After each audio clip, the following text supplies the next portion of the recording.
আসসালামু আলাইকুম বন্ধুরা, বাগানে আবার চলে এসেছি, কিছু সিম তুলে নিব। দেখেন মাশাল্লাহ কত সুন্দর, আরও সিম হয়ে গিয়েছে, গাছে অনেক সিম হয়েছে, আবার নতুন করে ফুল আসছে, ছোট বড় অনেক সিম হয়েছে। কিন্তু প্রচুর ঠান্ডা পড়বে, আজকের থেকে আবার শুরু হবে ঠান্ডা, যার কারণে সিমগুলো সব নষ্ট হয়ে যাবে।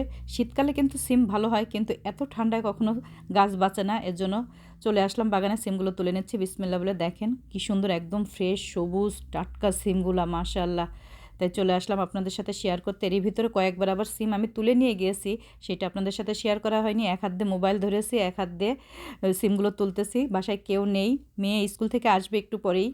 দেখেন এখনও কত সুন্দর সিমগুলো মাশাল্লাহ। এই যে তুলতেছি, আল্লাহর রহমতে আল্লাহ আবার দিচ্ছেন, আল্লাহর রহমত আসলে সব। এই দেখেন এখনও ছোট বড় অনেক রকম সিম আছে গাছে, আবার ফুলও আছে। কিন্তু মনটা খুবই খারাপ লাগতেছে, এই ঠান্ডাতে তো গাছ বাঁচবে না, এত কষ্ট লাগে আমার যখন আমার গাছগুলো সব মারা যায়। অনেক গাছ মারা গিয়েছে, আবার এই সিম গাছটা আছে, ঠান্ডাতে একটু সিম গাছ ভালো হয়, ওরকম ঠান্ডা পড়লে সব মারা যায় গাছ, মানে সব এক রাতের ভিতরে মারা যাবে ঠান্ডায়। কিন্তু এখনও মাইনাসে যায়নি, মাইনাসে গেলে তো একটা গাছও বাঁচবে না। দেখা যাক সিম গাছটা বাঁচে কিনা। এই বড়গুলো তুলে নেব আজকে। দেখেন কি সুন্দর থোপা ধরে ধরে থাকে সিমগুলো, দেখতেই ইচ্ছা করে শুধু। কত সিম এখনও গাছে, এই যে তুলতেছি, আল্লাহর রহমত, এগুলো আসলে সত্য।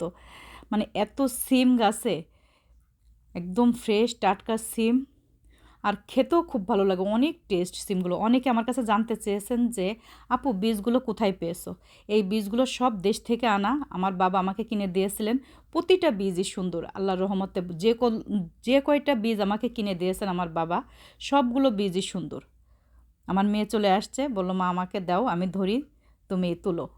আসলে আমার মেয়েও টাইম পায় না, ওরা স্কুলে থাকে, সেই সকালে যায় আর আসতে আসতে প্রায় বিকাল হয়ে যায়, খুবই ক্লান্ত থাকে। আমিও ওদের বলি না, তাই এসে বললো মা দাও, আমি তুলতেছি, ক্যামেরাটা ধরি, তুমি তুলো। তাই ও ক্যামেরাটা ধরলো, আমি এখন তুলতেছি।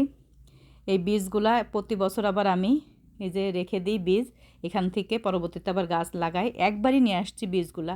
দেখেন একদম গাছের গোড়া থেকে সিমগুলা হয়েছে, একদম গোড়া থেকে। আর প্রতিটা বীজই যখন গাছ হয়, বেশি বড় হয় না গাছটা, তখন থেকেই ফল ধরা শুরু হয় মাশাআল্লাহ। প্রতিটা বীজ থেকেই আল্লাহর রহমতে, প্রতিটা সবজি একই রকম। আমার প্রতিটা সবজির বীজই অনেক সুন্দর হয়েছে, আমার বাবা আমাকে কিনে দিয়েছিলেন। খুবই সুন্দর বীজগুলো, দেখেন কি সুন্দর ফ্রেশ সিমগুলো সব তুলে নিলাম। অনেকগুলো সিম আবার তুলে নিলাম, যেগুলো আছে দেখা যাক, যদি বেঁচে থাকে পরবর্তীতে আবার তোলার সময় আপনাদের সাথে শেয়ার করবো। এই দেখেন মিষ্টি কুমড়াও হয়েছে আবার, এগুলো একটাও বাঁচবে না, ঠান্ডায় সবই মারা যাবে। দেখেন এখনও অনেকগুলো মিষ্টি কুমড়া আছে, দেখেন কি সুন্দর মাশাআল্লাহ।